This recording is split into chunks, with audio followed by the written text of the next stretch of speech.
How to correct grammar and spelling in Microsoft Copilot. Hi everyone, welcome back to Wake&Tech. If you are in Microsoft Copilot and looking for an easy way to correct grammar and spelling, then you're in the right place.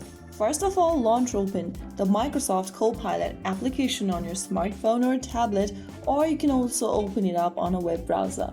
Sign into your account if necessary, and once logged in, go to the text box at the bottom of the screen and then write down a new text you want to check.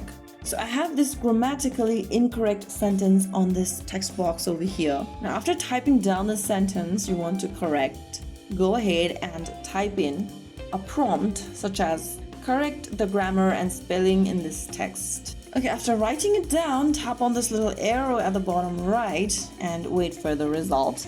Now, as you can see, the grammatically corrected version of your sentence is displayed on the screen. Similarly, you can go ahead and write down any sentences and ask Microsoft Copilot to correct the grammar and spelling in the text, and it'll be done for you in a few minutes. So there you have it. If you found the video helpful, don't forget to like, share, and subscribe to our channel. I will be back again in the next video. Thank you for watching.